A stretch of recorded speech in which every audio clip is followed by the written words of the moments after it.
Hi everyone, I'm Bob and I'm renovating this 1973 Egg Harbor Sportfish boat. Now if you didn't catch the last episode, at the end of the episode I made a template for some mahogany base trim I'm going to put on the transom. Now in this episode I'm actually going to fabricate and dry fit that piece of base trim. I'm also going to fabricate, well, you can see them here in the background, the same base trim at the base of the main bulkhead here on either side of the doorway. So hope you enjoy the episode. I did this actually in December of 2020. It's now May of 2021 and the pieces still aren't permanently installed. They're still in the same state they were back in December. I got all kinds of other things to do before I put those in, but they will get in eventually. So like I said, hope you enjoyed the episode and I'll see you at the end. Alright, so this is the piece I'm going to be using for creating the base trim. Now it's a really long piece, and you can see on top of the wide one underneath, I already ripped down the base pieces that I'm going to use for the side pieces. So we've got all this stuff ripped down to the right height, so the raw material is ready to go. And I cut a couple extra pieces for the base piece that's going to go on the bulkhead, and we'll show you those next. I'll start working on these things. I got to set up my router table and route the tops of these round over these pieces of base trim.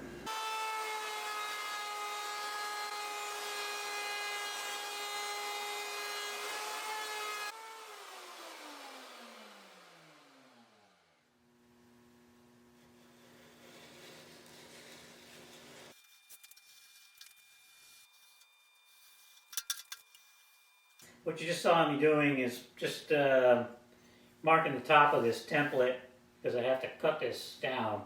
It's way too wide on the top here. I'm going to make it about 2 1/16 of an inch. That's what I cut the other stuff on already, the other pieces I'm putting on the main bulkhead, and I'm going to match all of them here.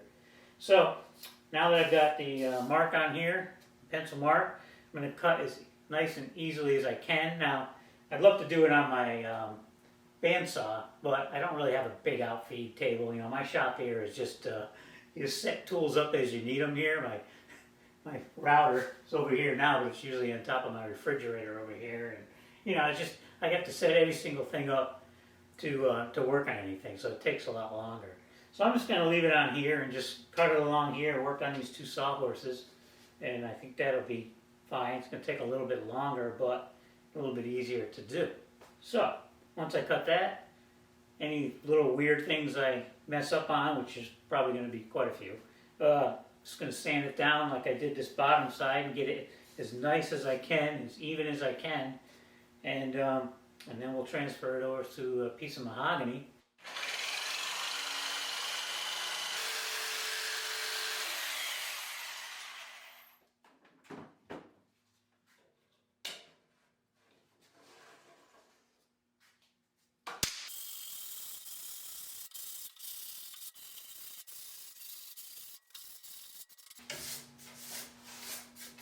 So surprisingly, that actually worked out better than I thought. I didn't get too many wobbles or wiggles. It's just a matter of being very slow and methodical, I guess. But it saved me a lot of sanding time, and that's always good. So I set this template on and moved it around all over this piece of wood, trying to get the straightest grain I could. There's a little bit of weird like cross grain going on over here. I'm going to cut this thing about 1 inch away from that line, because I don't know what this piece of wood's going to do when it springs, because when you cut it, it's going to spring and do something weird.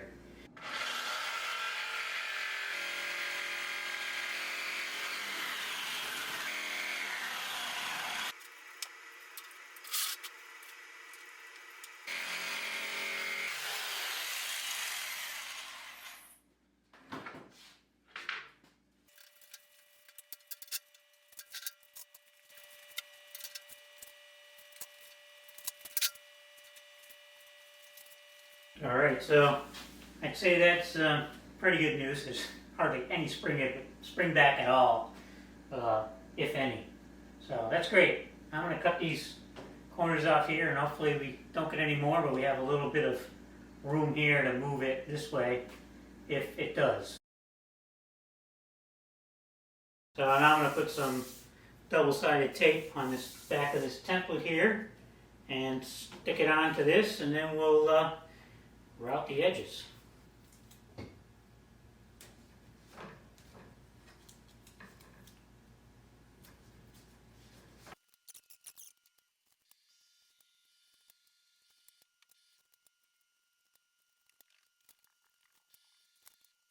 So this is the what I'm going to use here, flush cutting bit, a little bearing on the end here, and I got to put the rest of the router together here, but this is what I'll be using on this way, and it'll ride on my template on the bottom and cut the wood on top.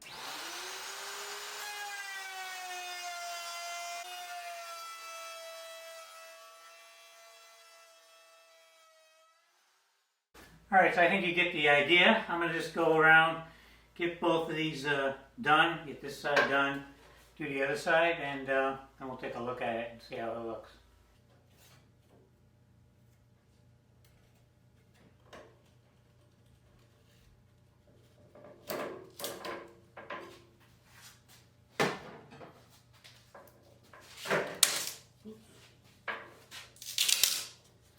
Hopefully we don't need that anymore.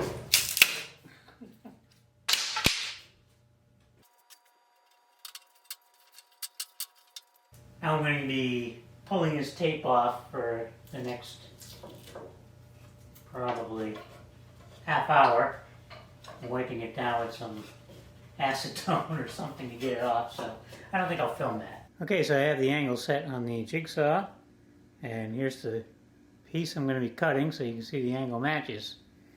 So now I'm going to cut the ends of this piece off right here, well, the end of this side, and then I'll go and do the other side.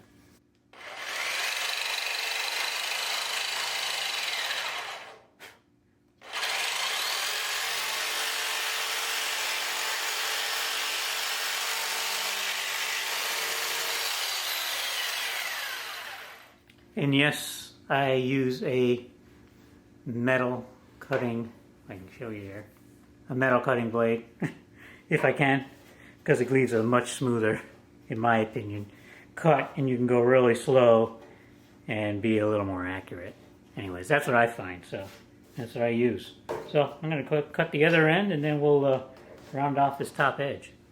So you can kind of get a glimpse of the madness I have to go through here to set things up when you don't have a permanent wood shop. So I get this little roller thing over here, and what I need to do is just run this through as far as I can, probably halfway I'd say, and then stop, move this onto that side, and continue on.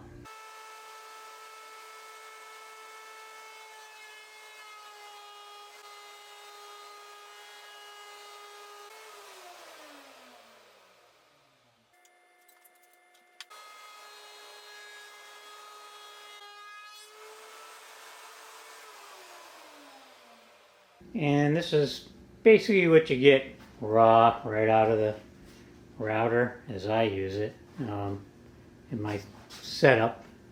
Now you see these little dark spots here and there. Here's one right here. Those are little divots when I start and stop. There's another one there. There's another one. So you get these all along the way, or I do, just because I don't have a nice setup. If I was able to just run it through nice and smooth, it would be fine. But when I start and stop and the thing moves and flexes, goes up and down a little bit, I get those. So I'm going to go over this whole thing with sandpaper. I expected it. I got it when I was doing all the other pieces. I tend to get it just about every time, so no big deal. I'll go over it with some 80 grit, smooth it all out, and this piece will be ready to be fit into the boat. So as you can see, I've got it started. I've already put the center 4 screws in. I just dry fitted on before I did that, and had to trim it off a little bit on one end, but not much, just enough to get it in there.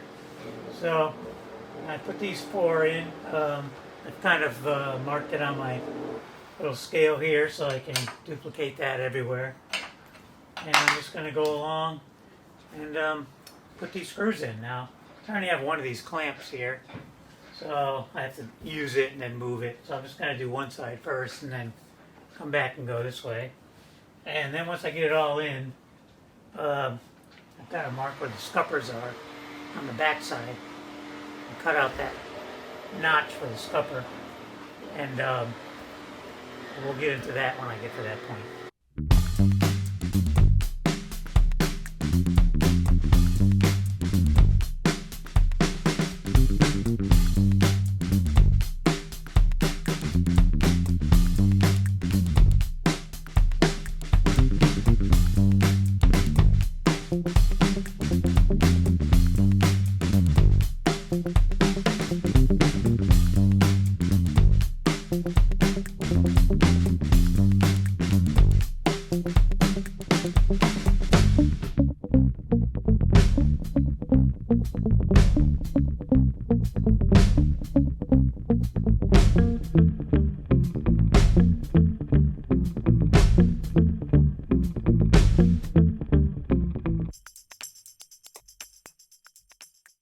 Alright, so there we have it.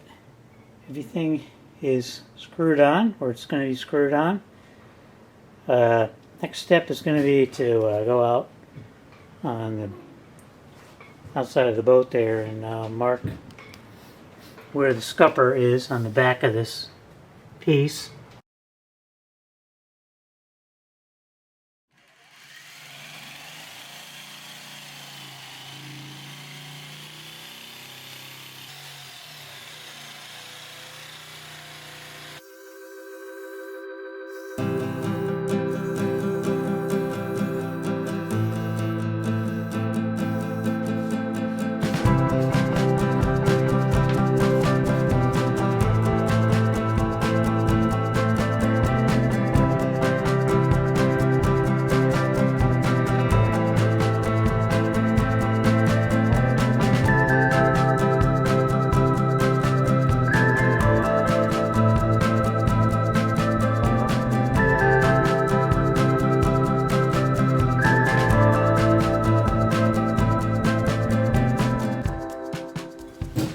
As you can see, it's on the boat.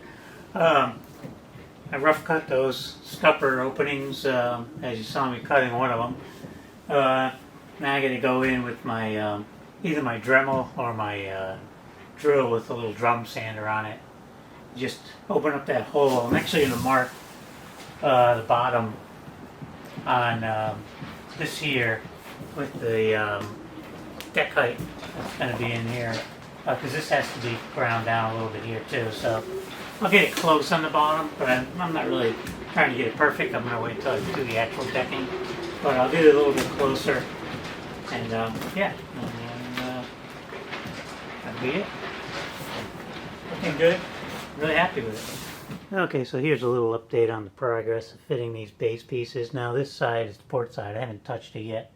You can see how against the door trim, the vertical piece, it's kind of not really matching too well right there, and the bottom has a bit of a gap and it's touching on the sill.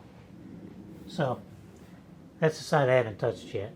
Now starboard side is this side I've been working on for probably a good half hour, and you can see it fits a little better. It kind of notches around the sill and kind of curves a little bit around that door trim piece, and the bottom fits a lot better. There's a little bit of a gap there, but that's fine. It's tight basically the rest of the way. You know, once it's screwed in, it will be. It's kind of popping out on this side a little bit, but so that side's good enough. Okay, so what I really want to do today is get these base trim pieces screwed onto this main bulkhead here. Can't install them permanently, it's just too cold. See, it's the end of December right now, and so I'll have to wait till the spring to get these installed for the last time. But I can fit them in with some screws and things. Now last time I was here, I got these ends kind of all fitting nicely against the trim, and I got the bottoms fitting nicely against this little EP curve I made. And so they're fitting really nice. And now I just want to get them in, and then I could move on to the next project.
Well, that's going to do it for this episode. Hope you enjoyed it and you think about coming back and checking out the next one.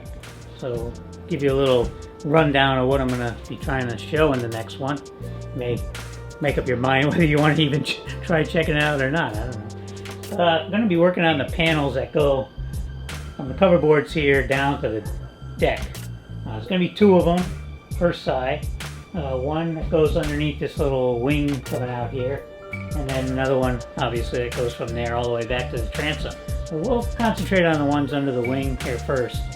And then we'll see how the time goes in the video. I haven't put it together yet. And that's what we'll do. So hopefully you decide to check it out. So until then, have a good one, and we'll see you really soon right here on Renovation Sportfish.